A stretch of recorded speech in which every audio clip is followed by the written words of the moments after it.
হয় ঋতুস্মিন, আমি উপস্থিত আছো আজি এখন খেলপথাৰত, যিখন খেলপথাৰত আমাৰ গাঁৱৰ যিটো ক্ৰীড়া প্ৰেমী আমাৰ সৰু ল'ৰা ছোৱালী আছে। ইয়াত আমি এখন ফিল্ডত আজি গ'ল পোষ্ট পুতি আছো। আমাৰ এটা টিম নিৰ্ধাৰিত কৰিছে, আমি কেমেৰা পাৰ্চন মিতুল বৰ্মনক দেখুৱাবলৈ দিছোঁ। এয়া চব মানুহবিলাকে কাম কৰি আছে আৰু এই টিমটোৰ লিডাৰ হিচাপে আমি তেখেতৰ লগত কথা পাতিবৰ কাৰণে চেষ্টা কৰিম, তেখেতে কিমান মানে কি সহযোগ কৰিছিলে ইয়াত। নমস্কাৰ, আমাৰ এই অনুষ্ঠানলৈ আপোনাক স্বাগতম জনাইছোঁ। নমস্কাৰ। আপুনি যিহেতুকে ইমানখিনি ল'ৰা ছোৱালীক আপুনি ট্ৰেইনিং দি আছে ইয়াত ফুটবলত, এখন নিৰ্জন ঠাই, চাৰিওকাষে খেতি আছে, এই সন্দৰ্ভত আপুনি বিতংভাৱে কি ক'ব?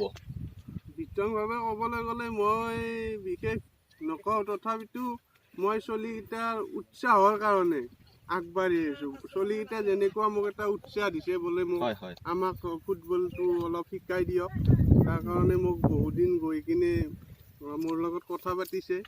সেইটো কাৰণে মই অসুস্থ বৰ্তমান, তথাপিতো কিবাকৈ হৈ আহিও সৰু সৰু ল'ৰাকেইটাক মই ফুটবল শিকাই দিছোঁ। আৰু মই কিছুমান এনেকুৱা কাম কৰিছোঁ, মানে কি ফাৰ্ষ্ট সিহঁতক দৌৰিব দিছোঁ। আপুনি এই যিটো আপুনি এই ক্ৰীড়াৰ যিটো আপুনি শিকাই আছে, এইটো আপুনি কিবা আনুষ্ঠানিকভাৱে শিক্ষা লৈছিল নেকি ইয়াৰ ওপৰত? এইটো মই বিশেষ তেনেকৈ শিক্ষা লোৱা নাই, তথাপিতো মই আমাৰ স্কুলৰ হৈ আমাৰ কোচ আছিল ৰাজীৱ ছাৰে মোক খেলিবৰ কাৰণে লৈ গৈছিলে। তাত গৈ কিনে ছাৰৰ দিহামৰ পৰামৰ্শ মতে যিখিনি শিকিছোঁ সেইখিনিয়ে মই ল'ৰাকেইটাক মই শিকাইছোঁ। ঋতুস্মিন মন কৰিব লগা কথা এইখিনিতে। তেখেতে কৈছে যে তেখেতে এইখিনি এটা সুন্দৰ কথা কৈছে। ঋতুস্মিন তেখেতে কৈছে যে তেখেতে কি নাম কৈছিলে আপুনি? ৰাজীৱ ছাৰৰ সৈতে তেখেতে অকণমান কিবা শিকি আছে, ইমানখিনি তেখেতে আগবাঢ়ি আহিছে। ধন্যবাদ জনাইছোঁ আপোনাক। আপোনাৰ লগত কথা পাতি খুবেই ভাল লাগিল আৰু আশা কৰিছোঁ আপুনি এই দলটোক শীৰ্ষস্থানলৈ লৈ যাব বুলি ভগৱানৰ ওচৰত প্ৰাৰ্থনা জনাইছোঁ। কেমেৰা পাৰ্চন মিতুল বৰ্মনক আমি আহি থাকিবলৈ দিছোঁ। আমাৰ ইয়াত বিভিন্ন ধৰণৰ ব্যক্তি আছে আৰু আমাৰ এই অনুষ্ঠানটোত সভাপতি হিচাপে গ'লকিপাৰ কেনেকুৱা ধৰণৰ প্ৰশিক্ষণ দিয়া হৈছে? হয়, প্ৰশিক্ষণটো বৰ্তমান ঠিকেই চলি আছে। আচ্ছা, যদি ভালে থাকে পিছত গ'লে ভাল ফলাফল কিবা এটা হয়। ঋতুস্মিন, এইখিনিতে মানে বহুতখিনি উন্নতিৰ পথত আমি দেখিবলৈ পাইছোঁ। ইয়াৰ অগ্ৰসৰ হৈছে। এয়া আমি এইফালে এজন আছে ব্যক্তি, এই নতুন ব্যক্তি, আৰু আমাৰ এই খেলপথাৰত এই সহযোগ কৰা ব্যক্তি, তেখেতৰ পৰা আমি জানিব বিচাৰিম আপুনি কেনেকৈ কি কয় এইটোৰ ওপৰত?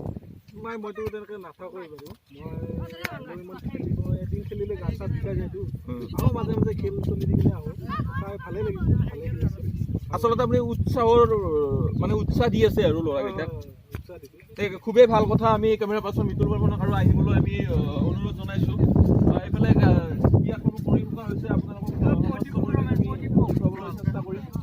ইয়াত কৰ্মৰত অৱস্থাত আমাৰ এই খেলুৱৈ সভাপতি তেখেত আছে প্ৰদীপ বৰ্মন, স্বাগতম জনাইছোঁ আমাৰ অনুষ্ঠানলৈ।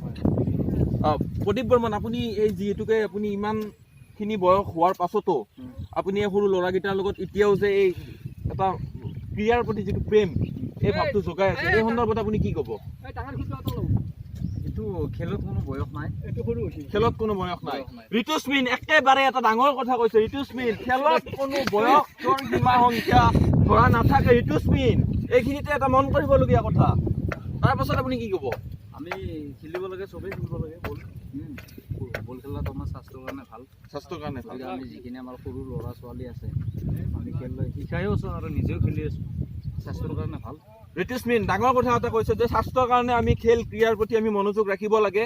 ডেকা হওক বুঢ়া হওক, ইয়াত সমূহ চব আহে। আচলতে ধান কাটি থকা সময় আৰু কৰ্মৰত অৱস্থাত দেৱজিৎ বৰ্মন, ক্ৰীড়াৰ প্ৰতি তেখেতৰো এটা ধাউতি আছে। তেখেতে এই সন্দৰ্ভত কি ক'ব? মই কি ক'ম আৰু মই ক'ব লাগে নাই দেই, মই কাম কৰি আছোঁ নাই এতিয়া। তেখেতে কাম কৰি আছে, কৰ্মৰত অৱস্থাত তেখেতে আছে। ঋতুস্মিন, এই যিটো সমগ্ৰ পৰিৱেশ আপোনালোকক দেখাইছোঁ, আজি সক্ষম হৈছোঁ, এইটো এটা ক্ৰীড়াৰ প্ৰতি থকা এটা ভাল নিউজ হিচাপে পৰিগণিত হ'ল। নমস্কাৰ।